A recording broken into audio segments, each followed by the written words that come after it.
بسم اللہ الرحمن الرحیم صلو علی الحبیب صلی اللہ تعالی علیہ وسلم۔ معزز طلباء کرام، کل ہم نے مفرد اور مرکب کی تعریف کو پڑھا، پھر مرکب کی قسموں کو پڑھا کہ مرکب کی دو قسمیں ہوتی ہیں، مفید اور غیر مفید۔ پھر پڑھا کہ مرکب مفید کو جملہ بھی کہتے ہیں اور جملہ بھی کہتے ہیں اور کلام بھی کہتے ہیں۔ پھر جملے کی دو قسمیں بیان کی، خبریہ اور انشائیہ۔ آج ہم جملہ خبریہ کی دو قسموں کو پڑھیں گے کہ جملہ خبریہ کی دو قسمیں ہوتی ہیں، جملہ اسمیہ خبریہ اور جملہ فعلیہ خبریہ۔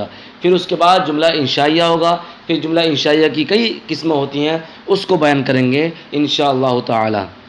مصنف علیہ رحمہ یہاں سے بیان کر رہے ہیں، بدا کے جملہ خبریہ آس تم جان لو کہ جملہ خبریہ وہ ہے کہ قائل شرح بصدق و کذب صفت تماکد، کہ اس کے کہنے والے کو سچ اور جھوٹ کے ساتھ متصف کیا جا سکے، یعنی اس کے کہنے والے کو سچا اور جھوٹا کہا جا سکے۔ یعنی جملہ خبریہ جو بھی ہوگا تو وہ جھوٹ کا بھی احتمال رکھے گا اور سچ کا بھی احتمال رکھے گا۔ کہا ضرب زید زید نے مارا، تو یہ زید کا مارنا جو ہمیں خبر مل رہی ہے، تو اس خبر میں یہ بھی احتمال ہے کہ یہ خبر جھوٹی ہو، اور اس خبر میں یہ بھی احتمال ہے کہ سچی ہو۔ سچی بھی ہو سکتی ہے، جھوٹی بھی ہو سکتی ہے، دونوں کے دونوں احتمال ہیں۔ ایسی اعتراض کر سکتے ہیں قرآن کی کسی بھی آیت میں جو جملہ خبریہ سے تعلق رکھتی ہے۔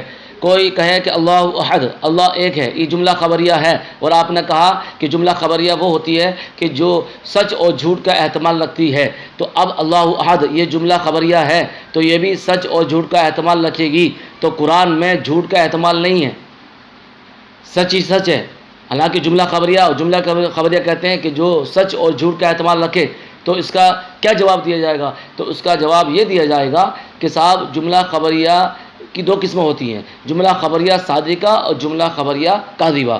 قرآن شریف میں جو جملہ خبریہ ہیں وہ صادقہ ہی صادقہ ہیں، کاذبہ نہیں ہیں۔ کیوں؟ قرآن میں دلیل ہے، قرآن نے فرما دیا ذالک الکتاب لا ریب فیہ، یہ وہ کتاب ہے کہ جس میں نہ لفظوں کے اعتبار سے کوئی شک ہے نہ معنی کے اعتبار سے کوئی شک ہے، کیونکہ یہاں پر لا ریب فیہ میں ریب کا استعمال ہے، شک کا استعمال نہیں ہے، کیونکہ ریب بولتے ہیں کہ جس میں نہ معنی کے اعتبار سے شک ہو اور نہ لفظوں کے اعتبار سے شک ہو۔ تو پہلے کہہ دیا کہ قرآن میں جو بھی جملے ہیں وہ جملہ خبریہ،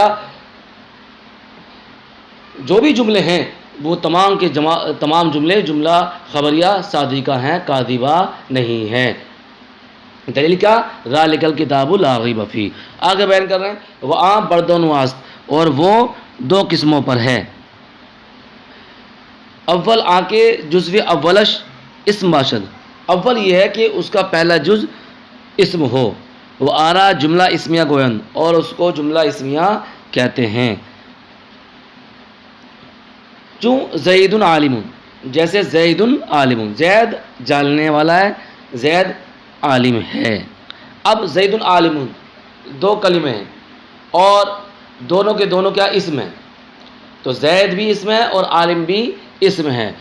دو اسموں سے بھی کلام مکمل ہو جاتا ہے، اور ایک فعل اور ایک اسم سے بھی کلام مکمل ہو جاتا ہے۔ یہاں دو اسم ہیں اور دو اسموں سے بھی کلام مکمل ہو جاتا ہے۔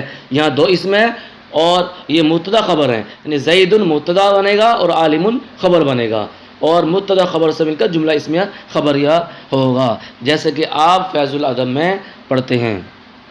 کہا زید عالم، زید جاننے والا ہے، زید عالم ہے۔ تو اب زید عالم میں پہلا جز کیا ہے؟ زید ہے۔ وہ الگ بات ہے کہ دوسرا جز بھی اسم ہی ہے، اور یہاں پہ پہلا جز بھی اسم ہے۔ ہمارا جو قول ہے وہ یہ کہ جملہ اسمیہ وہ ہوگا کہ جس کا پہلا جز اسم ہو، خواہ دوسرا کچھ بھی ہو، اسم ہو یا فعل ہو، اس سے ہمارا کوئی تعلق نہیں ہے. ہمارا تعلق جو ہے وہ دو کلموں میں سے پہلے کلمے سے تعلق ہے کہ پہلا کلمہ اسم ہے یا فعل ہے. اگر پہلا کلمہ اسم ہے تو اس کو جملہ اسمیہ کہتے ہیں، اور اگر پہلا کلمہ فعل ہے تو اس کو جملہ فعلیہ کہتے ہیں. جیسے ضربہ زیدن، تو ضربہ زیدن میں دو کلمے ہیں، پہلا فعل ہے دوسرا اسم ہے، تو اس کو بولیں گے ہم جملہ فعلیہ. اور اگر اس کو پلٹ دیں، ضربہ زیدن کو ہم پلٹ دیں اور کہیں زیدن ضربہ، تو اب یہ جملہ اسمیہ بن جائے گا. آپ اس میں ایک ذہنی سوال کر سکتے ہیں، وہ یہ کہ صاحب ضربہ زیدن کو جملہ اسمیہ بنا کر دکھاؤ. تو زیدن ضربہ کو جملہ اسمیہ اس طریقے سے ضربہ زیدن کو جملہ اسمیہ زیدن ضربہ کے طور پر آپ پیش کر دو گے کہ ضربہ زیدن کو جملہ اسمیہ بنانے کا طریقہ یہ ہے کہ جو اسم ہے اس کو پہلے لے آئیں اور پھر جو فعل ہے اس کو بعد میں لے آئیں، جملہ اسمیہ بن جائے گا. درے وہ عام بردون وسط، اور وہ دو قسموں پر ہے. اول آکے جزوی اولش اسم باشد، اول وہ کہ اس کا پہلا جز کیا ہو، اسم ہو. وہ آرا جملہ اسمیہ گوین، اور اس کو جملہ اسمیہ کہتے ہیں. چوں زید عالم، جیسے زید عالم ہے. فارسی میں ترجمہ کر رہے ہیں، یعنی زید دانا است، یعنی زید جاننے والا ہے. اب یہاں پر بتا رہے ہیں کہ صاحب زید عالم میں دو جز ہیں، زید کی شکل میں ہیں اور ایک عالم کی شکل میں ہیں. تو پہلے جز کو کیا نام دیں گے اور دوسرے جز کو کیا نام دیں گے، بیان کر رہے ہیں. جزو اولش مسند الیہ است، اس کا پہلا جز مسند الیہ ہے. یعنی زید العالم میں پہلا جز کون ہے صاحب، زید ہے. تو زید کیا بنے گا یہاں پر، مسند الیہ. اور مسند الیہ تو بنے گا، لیکن پھر اس کو کیا بولتے ہیں اس کو بیان کر رہے ہیں. وہ آرا مبتدا گیون، مبتدا گوین، اور اس کو مبتدا کہتے ہیں. یعنی زید العالم میں پہلا جز کیا ہے، اسم ہے، اور وہ مسند الیہ، اور اس مسند الیہ کو کیا بولیں گے، مبتدا بولیں گے. صحیح نا. وہ جزو دوم مسند است، اور دوسرا جز مسند ہے، اس کو کیا بولیں گے، وہ آرا خبر گویند، اور اس کو خبر کہیں گے. اب اس طریقے سے زید العالم کی ترکیب بھی ہو گئی کہ زید العالم زید جاننے والا ہے، زید مبتدا، عالم خبر، مبتدا اپنی خبر سے مل کر جملہ اسمیہ خبریہ ہوا. اور یہ بھی پتہ چل گیا کہ جو مبتدا ہوتا ہے وہ مسند الیہ ہوتا ہے، اور جو خبر ہوتی ہے وہ مسند ہوتی ہے. اس سے یہ بھی معلوم ہو گیا. آگے بیان کر رہے ہیں، دوم آکے جزو اولش فعل باشد، دوسرا یہ کہ اس کا پہلا جز کیا ہو، فعل ہو. وہ آرا جملہ فعلیہ گوین، اور اس کو کیا بولیں گے صاحب، اس کو بولیں گے جملہ فعلیہ. چوں ضربہ زیدن، جیسے ضربہ زیدن، زید نے مارا. فارسی میں ترجمہ کر رہے ہیں، بزد زید، یعنی زید نے مارا. تو ضربہ زیدن میں دو کلمے ہیں، ضربہ ایک اور زیدن دو، لیکن پہلا جز کیا ہے، فعل ہے، دوسرا جز اسم ہے. اور قاعدہ کلیہ بیان کر دیا تھا کہ جس کا پہلا جز فعل ہو اس کو جملہ فعلیہ کہتے ہیں. تو ضربہ زیدن یہ جملہ فعلیہ ہے. اب بتائیں گے کہ ضربہ زیدن میں پہلے جز کو کیا بولیں گے اور دوسرے جز کو کیا بولیں گے. بتا رہے ہیں، جزو اولش مسند است، اس کا پہلا جز مسند ہے. وہ آرا فعل گویند، اور اس کو فعل کہیں گے. وہ جزو دوم مسند الیہ است، اور دوسرا جز مسند الیہ ہے. وہ آرا فاعل گویند، اور اس کو کیا بولیں گے، اس کو فاعل بولیں گے، یعنی اس کو فاعل کہیں گے. اب اس ٹکڑے سے، ان کے اس مفہوم سے کہ صاحب ضربہ جو ہے اس کو مسند بولیں گے اور زیدن جو ہے اس کو مسند بولیں گے، اور ترکیب کے اعتبار سے ضربہ فعل ہے اور زیدن اس کا فاعل ہے. تو اب اس سے یہ بھی کہہ سکتے ہیں ہم کہ جو فعل ہوگا وہ مسند ہوگا اور جو فاعل ہوگا وہ مسند الیہ ہوگا. اب ترکیب بھی آسان ہو جائے گی کہ ضربہ فعل، زیدن اس کا فاعل، فعل اپنے فاعل سے مل کر جملہ فعلیہ خبریہ ہوا. جملہ فعلیہ خبریہ کیوں، کیونکہ اس کا پہلا جز فعل ہے. آگے مصنف الزامہ بیان کر رہے ہیں، وہ بدع کہ مسند حکم است، اور تم جان لو کہ مسند کیا ہے، حکم ہے. وہ مسند الیہ آچے برو حکم کند، اور مسند الیہ وہ ہے کہ جس پر حکم کریں، یعنی جس پر حکم لگایا جائے. تو جیسے کہا ضربہ زید، زید نے مارا، تو مارنے کا حکم کس پر لگایا جا رہا ہے، زید پر. تو زید کون ہوا، مسند الیہ، اور جس کے ذریعے حکم لگایا جا رہا ہے وہ کون ہے، مارنا، وہ کون ہے، مسند. تو ضربہ کیا ہوا؟ یعنی جس کے ذریعے، تو ضربہ کے ذریعے زید پر حکم لگایا جا رہا ہے، یعنی ضرب کا حکم لگایا جا رہا ہے زید پر، تو زید ہوا مسند الیہ، اور ضرب ہوئی یعنی مار ہوئی مسند۔ اسی کو بیان کر رہے ہیں، تم جان لو کہ مسند حکم ہے، وہ مسند الیہ آنچے برو حکم کند، اور مسند الیہ وہ ہے کہ جس پر حکم لگایا جائے، کہ جس پر حکم کیا جائے۔ دوسرے الفاظوں میں اس طرح بھی سمجھ سکتے ہیں کہ فارسی میں زید دانہ است کا لفظ ہے، اور زید کھڑا ہے اردو میں ہے کا لفظ ہے، یعنی فارسی میں است اور اردو میں ہے، انگلش میں از، جو یہ لفظ آتے ہیں اسی کو نسبت حکمیہ کا نام دیتے ہیں، اسی کو نسبت حکمیہ کا نام دیتے ہیں، یعنی اسی کو حکم کہتے ہیں۔ لیکن عربی ایک ایسی زبان ہے کہ اس میں نسبت حکمیہ کی کوئی نسبت حکمیہ کا کوئی لفظ نہیں آتا ہے، مسند الیہ کے ملانے سے ہی حکم کا پتہ چلتا ہے۔ فارسی میں جیسے است ہے کا ترجمہ بتانے کے لیے، انگلش میں از ہے کا ترجمہ بتانے کے لیے، اور اردو میں ہے نسبت حکمیہ کو بتانے کے لیے، لیکن عربی میں نسبت حکمیہ کو بتانے کے لیے کوئی لفظ نہیں ہے۔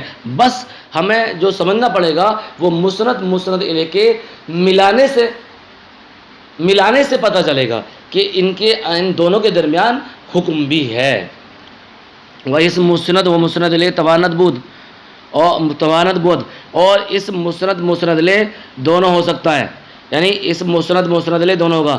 یہاں پہ بتا رہے ہیں کہ صاحب اسم کیا کیا ہوتا ہے، فعل کیا کیا ہوتا ہے، اور حرف کیا کیا ہوتا ہے، یہاں سے اس چیز کو بیان کر رہے ہیں وہ اس مسند الیہ توانت بود، اس مسند الیہ دونوں ہو سکتا ہے۔ جیسے آپ نے پہلی مثال پڑھی تھی زید قائم، زید کھڑا ہے، تو دونوں کے اسم ہیں، دونوں اسم ہیں، زید قائم زید کھڑا ہے، تو یہاں پہ زید بھی اسم ہے اور قائم بھی اسم ہے، لیکن پہلا والا زید کیا مسند الیہ، اور دوسرا والا قائم، دوسرا والا جو اسم ہے قائم وہ مسند ہے، اور یہاں پر کہہ رہے ہیں کہ اس مسند الیہ دونوں ہوتا ہے، لیکن ایک بات دھیان رکھنا کہ ایک وقت میں ایک ہی پایا جائے گا، یا تو مسند الیہ پایا جائے گا یا مسند پایا جائے گا، ایسے نہیں کہ بیک وقت وہ مسند بھی پایا جائے مسند الیہ بھی پایا جائے۔ جیسے زید القائم میں زید مسند الیہ پایا جا رہا، اسے مسند نہیں کہہ سکتے، قائم مسند پایا جا رہا، اسے مسند الیہ نہیں کہہ سکتے۔ وہ الگ بات ہے کہ اس مسند الیہ دونوں ہوتا ہے، لیکن حقیقت بات یہ ہے کہ ایک وقت میں ایک ہی چیز کے ساتھ متصف ہوگا اسم، یا تو مسند الیہ کے ساتھ یا مسند کے ساتھ۔ یہ مطلب ہے کہ اس مسند الیہ دونوں ہوتا ہے۔ اور اوپر جو بیان کیا تھا دوسرے سبق میں کہ اسم کو کلمے کی قسموں میں سب سے پہلے بیان کیوں کیا، تو اس کا جواب اسی عبارت سے دے سکتے ہیں، کیونکہ اسم مسند الیہ دونوں ہوتا ہے، اس لیے اس کو پہلے بیان کر دیا۔ وہ فعل مسند باشد، اور فعل کیا ہوگا، فعل مسند ہوگا، اور مسند الیہ نتوانت بود، اور مسند الیہ نہیں ہو سکتا۔ فعل مسند ہوگا، مسند الیہ نہیں ہو سکتا، یعنی فعل صرف مسند ہوگا، مسند الیہ نہیں پایا جا سکتا، کیونکہ مسند الیہ ہونا یہ اسم کی علامت ہے، اور علامت کا مطلب یہ ہوتا ہے جو ایک چیز میں پائی جائے تو وہ دوسری چیز میں نہ پائی جائے۔ تو مسند الیہ ہونا اسم کی علامت ہے، تو وہ مسند الیہ اسم ہی کے ساتھ پایا جائے گا، فعل کے ساتھ نہیں پایا جائے گا، اس لیے کہا وہ فعل مسند باشد، فعل مسند ہوگا، وہ مسند الیہ نتوانت بود، مسند الیہ نہیں ہو سکتا۔ وہ حرف نہ مسند باشد نہ مسند الیہ، اور حرف نہ مسند ہوگا اور نہ مسند الیہ۔ کیوں؟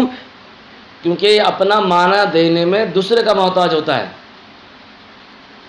یہ مستقل بالمفہوم نہیں ہوتا ہے، یعنی اپنا معنی خود نہیں بتلاتا ہے، اس وجہ سے حرف نہ مسند ہوتا نہ مسند الیہ۔ اور آخر میں بیان کرنے کی وجہ بھی یہی ہے کہ حرف نہ مسند ہوتا نہ مسند الیہ، اس لیے کلمے کی قسموں میں اس کو آخر میں بیان کیا۔